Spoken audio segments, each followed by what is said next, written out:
Madanapalle kidney racket కేసులో 6 నిందితులు పోలీసులు అరెస్ట్ చేశారు. మరో 8 మంది నిందితులు పరారులో ఉండగా వారిని పోలీసులు గాలిస్తున్నారు.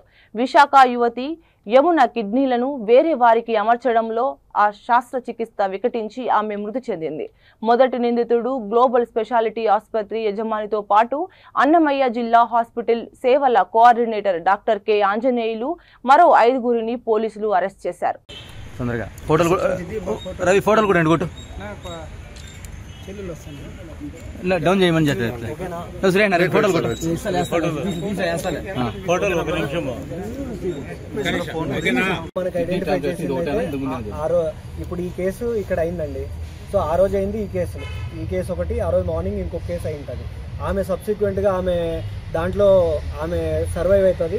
ఈవినింగ్ కండక్ట్ ఎవరైతే చేశారో ఆమె చనిపోయి ఉంటుంది డిసీజ్. సో ఆ సర్జరీ అవ్వడం అయితే ఆ రోజే ఫస్ట్ టైం.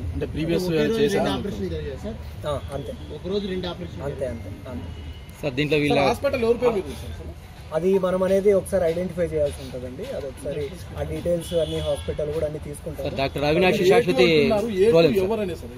A2 అనేది డాక్టర్ పేరు అనేది మనం ఫర్దర్ ఇన్వెస్టిగేషన్ లో మనం డెఫినెట్ గా ట్రేస్ అవుట్ చేసిన తర్వాత అప్పుడు మన మీడియా ముఖంగా కూడా మనం తెలియజేస్తాం. లేదండి, మనకైతే ఈ ఇన్సిడెంట్ ఇప్పుడు మదన్పల్లిలో అయిండేది.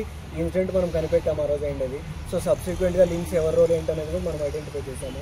ఇంకా ఏమన్నా ఉన్నా కూడా మనకి ఇంకా ఫర్దర్ A2ని పట్టుకున్న తర్వాత ఇంకా ఏమైనా ఎస్టాబ్లిష్ అయినా కూడా మనము టెక్నికల్ గా అది కూడా చూస్తాము. ఇంకా ఏమైనా లింక్స్ ఉన్నా కూడా ఎస్టాబ్లిష్. కిడ్నీ మార్పిడి ఇక్కడే జరిగింది అని ఇక్కడ గ్లోబల్ ఆసుపత్రిలోనే అంటే కిడ్నీ ఇక్కడ తీసి బెంగళూరు పంపించారని కొంతమంది అంటున్నారు. అక్కడ మార్చారని.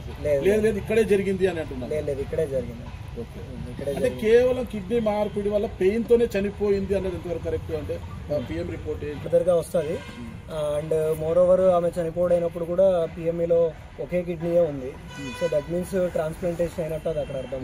సో డెఫినెట్గా ఒక కిడ్నీ దానివల్లనే సబ్సిక్వెంట్గా అంతా హెల్త్ అంతా ఆ టైంలో బాగానే ఉన్నప్పుడు ఆమె చనిపోయిందంటే దానికి మెయిన్ రీజన్ కిడ్నీ ట్రాన్స్ప్లాంటేషన్ వల్ల ఏంటది.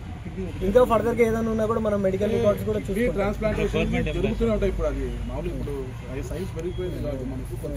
మనకి పిఎంఏ వచ్చిన తర్వాత దాంట్లో మనం ఫర్దర్ గా డీటెయిల్స్ అన్ని వచ్చిన తర్వాత ఇంకా అదర్ కాంప్లికేషన్స్ ఏమైనా ఉన్నాయా లేకపోతే ఇదే మెయిన్ రీజన్ అనేది కూడా మనము దాన్ని బట్టి మనం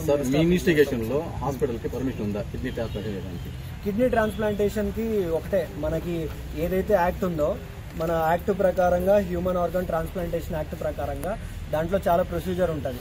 లైక్ హాస్పిటల్ రిజిస్టర్ ఉండాలి, దాంట్లో డిఫరెంట్ ఫార్మ్స్ ఉంటాయి. వాళ్ళ కన్సెంట్ కావాలంటే ఎంఆర్ఓ దగ్గర ప్రొడ్యూస్ చేయాలా, జ్యుడిషియరీ దగ్గర ప్రొడ్యూస్ చేయాలా. అవన్నీ అయితేనే అప్పుడు దాన్ని పర్మిషన్ ఉన్నట్టు. ఆర్ఎల్స్ అవన్నీ కూడా అన్ఆథరైజ్డ్. సో దానికి పర్మిషన్ లేనట్టు అక్కడ. డాక్టర్ శాశ్వతి అవినాష్ ఒకే రోజు 4 కిడ్నీ ఆపరేషన్ జరిగింది అనేసి మా దగ్గర ఉన్న సమాచారం. మార్నింగ్ ఏదైతే అయిందో ట్రాన్స్ప్లాంటేషన్ ఆ రోజు 2 అయినాయి. మార్నింగ్ అయిన దాంట్లో ఆమెకి హెల్త్ కండిషన్ అంతా కూడా బాగానే అయింది, ఆమె రికవరీ అయిపోయింది, అంతా ఉంది. సో ఈవినింగ్ ఏదైతే ఉందో ఆమె సబ్సిక్వెంట్ గా ఆ సర్జరీ తర్వాత విత్ ఇన్ 5 hours 6 hours లో ఆమె చనిపోయింది.